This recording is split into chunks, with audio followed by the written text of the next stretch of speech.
భాద్రపద శుద్ధ షష్ఠి పురస్కరించుకుని రైతు మూలపురుషుడైన శ్రీ భగవాన్ బలరామ జయంతి సందర్భంగా భారతీయ కిసాన్ సంఘం రైతులు నాగర్ కర్నూలు నియోజకవర్గం వ్యాప్తంగా ఉన్న గ్రామాలలో పెద్ద మొత్తంలో రైతు సంఘాలను ఏర్పాటు చేస్తూ ఈ సందర్భంగా ఆయా గ్రామాలలో భారతీయ కిసాన్ సంఘ్ రైతు సంఘం జెండా ఆవిష్కరణ చేస్తూ శ్రీ భగవాన్ బలరామ చిత్రపటాలకు పూజలు చేశారు। ఈ సందర్భంగా ఆయా గ్రామాలలో ఆయా సంఘాల రైతు సోదరులు మాట్లాడుతూ పూర్వపు కాలంలో మన పూర్వీకులు మన పాడి పశువులు సాధారణ ఎరువులతో ఏడాదికి 2 పంటలు మంచి దిగుబడితో పండించేవారని, ప్రస్తుతం పాడి పశువుల ఉత్పత్తిని పూర్తిగా కోల్పోవడంతో కాలానికి అనుగుణంగా మనం కూడా మారటంతో మార్కెట్లో అడుగడుగున రైతులను మోసం చేస్తూ నాణ్యత లేని విత్తనాలు, పురుగు మందులను సరఫరా చేస్తూ ఉన్నారు। రైతులకు అన్యాయం చేస్తున్నారని, అందువల్ల పంట దిగుబడులు రాకపోగా రైతులు అప్పుల పాలై ఆత్మహత్యల పాలవుతున్నారని వారు తెలిపారు। ఈ సందర్భంగా పాడి పశువుల ఉత్పత్తిని పెంచుకునే విధంగా ప్రతి రైతు సోదరుడు కృషి చేయాలని, అదేవిధంగా ప్రతి గ్రామంలో రైతులు అందరూ రాజకీయ పార్టీలకు అతీతంగా కలిసికట్టుగా ఉంటూ వ్యవసాయ రంగానికి కావలసినటువంటి విద్యుత్ ట్రాన్స్ఫార్మర్లు, నాణ్యమైన విత్తనాలు, నాణ్యమైన క్రిమిసంహారక మందులు, పండించిన పంటలకు దిగుబడి ధరలు వంటివి రైతుల యొక్క హక్కులను ఈ భారతీయ కిసాన్ సంఘం ఆధ్వర్యంలో సాధించుకునే దిశగా ప్రతి ఒక్కరు కూడా కృషి చేయాలని ఆయా గ్రామాల రైతులకు అవగాహన కల్పించారు।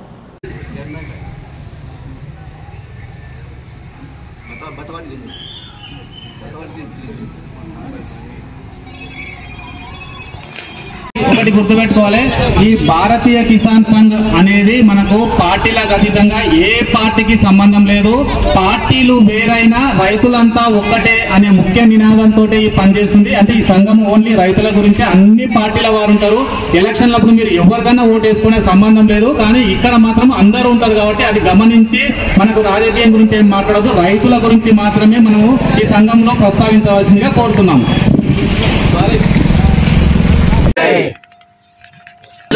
రైతుల ఐక్యత, పార్టీలు వేరైనా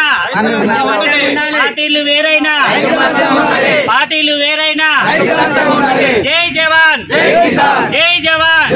వీళ్ళందరూ అర్థం చేసుకొని నిశ్శబ్దంగా ఉండాలి। అయితే ఈ రోజు ఈ జెండావిష్కరణ ఎందుకు చేయడం జరిగిందంటే, రైతులను ఏ ఆఫీస్కి పోయినా ఎక్కడ పోయినా రైతులను ఏం చేస్తామంటే, వ్యవసాయం చేస్తామంటే బయట నిలబడు, ఎవరైనా పెయింట్ వేసుకునే వాళ్ళు ఉంటే ఆఫీస్ లో ముందుకు పిలుస్తున్నారు। ఎందుకయ్యా అంటే రైతులు ఒక కమిటీ లేదు, ఒక సంఘం లేదు।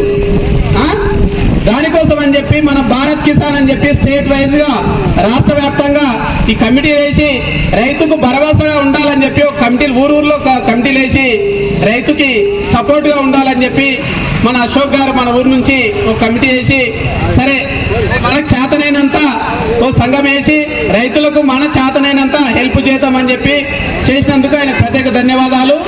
మరి ఇలాంటి ప్రోగ్రామ్స్ కి రైతులు కూడా సపోర్ట్ చేయాలి, సపోర్ట్ చేస్తే ఇలాంటి ప్రోగ్రామ్ ముందు తీసుకెళ్ళొచ్చు। ముఖ్యంగా రైతులకు ఈ రోజున్న విషయాలకు వస్తే యూరియా లేదు, డిఏపి లేదు, మరి సింగిల్ విండో బ్యాంకెస్ పెట్టిండ్రు ఊర్లలో, కాకపోతే నామక వాస్తనే కొన్ని ఫర్టిలైజర్స్ ఉన్నవి। మరి రైతులకి ప్రతి ఊర్లో ఒక ఏఈఓ ఉంటాడు, మరి ఏఈఓ ఉండి ప్రతినిత్యం ఊర్లో తిరుగుతుంటాడు। మరి ఎంతమంది వరేస్తున్నారు, ఎంతమంది మొక్కజొన్న వేస్తున్నారు, పత్తి ఎంతమంది వేస్తున్నారు అని చెప్పి ఆయన దగ్గర లీస్ట్ ఉంటుంది। మరి లీస్ట్ ఉండి ఏం చేస్తున్నాడు, గత ఎండాకాలం ఉంటుంది, రైతులు ఏ సీజన్ లో వ్యవసాయం చేస్తారు, మరి ఏ సీజన్ లో ఏం అప్పుడు డిఏపి అవసరమా, యూరియా అవసరమా, రైతు వ్యవసాయం చేయడమే ఒక గొప్ప వరము।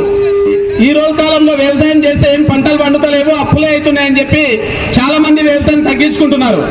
అలాంటి పరిధిలో ఎవరో కొంతమంది వ్యవసాయం చేస్తున్నారు। ఆ వ్యవసాయం చేసే వారికి మరి ఈ అధికారులు మరి సకాలంలో యూరియా కానివ్వండి, మనం వాడే ఫర్టిలైజర్స్ ఏమైనా కానివ్వండి, మరి సకాలంలో ఇస్తే బాగుంటుంది। మరి ఇలాంటివి ఇవ్వకుండా మన అధికారులు లెక్కల ప్రకారంగా మనకు వైన్ షాప్ ఏ షాప్ లో అయినా వైన్ ప్రతిరోజు పొద్దుగాల నుంచి రాత్రి వరకు తప్పకుండా వైన్ దొరుకుతుంది। మరి యూరియా ఎందుకు దొరకదు, డిఏపి ఎందుకు దొరకదు, రైతుకు సంబంధించిన మెటీరియల్ ఎందుకు దొరకదు, రైతులు ఎందుకు గుర్తించలేరు ఈ అధికారులు? మరి వీళ్ళు ప్రతి ఊరికి ఒక ఏఈఓని పెట్టిండ్రు 2500 ఎకరాలకి। మరి ఆ ఏఈఓ ఏం చేయాలి, ప్రతి చిలక తిరిగి ఏ రైతుకి ఏం కావాలి, ఏం చేయాలనేది మన అధికారులు సమీక్షించి చూడాలి। అలా జరగ జరగట్లేదని చెప్పి మన రైతు కిసాన్ పెట్టి ప్రతి విషయంలో మనము రైతులు గతంలో కూడా వడ్లు అమ్ముకున్నాము. వడ్ల పైసలు ట్రాక్టర్ కిరాయి పైసలు ఇవ్వలేదు. దాదాపుగా 2-3 ఏళ్ల నుంచి నా చేతనైనంత రైతుల కోసం ఇంత కొట్లాడుతున్నా. మీకు అందరూ తెలిసిన విషయమే. ప్రతి ట్రాక్టర్ పేరు రాసుకొని, ప్రతి ఒక్కరిది పేరు రాసుకొని, మరి గత సంవత్సరం వర్షాలకు కూడా చాలా మన ఊర్లో పంటలు డ్యామేజ్ అయింది. దాదాపుగా 20 మంది రైతులకు 2-3 లక్షల రూపాయలు ఇప్పించడం జరిగింది మనం నా వంతుగా.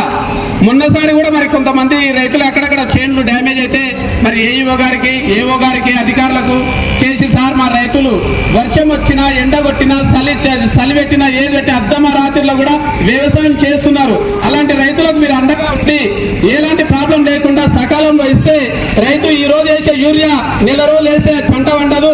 రైతు 6 నెలలకు ఒక పంట వేసుకుంటాడు. అలాంటి తరుణంలో రైతు లాస్ అవుతాడు.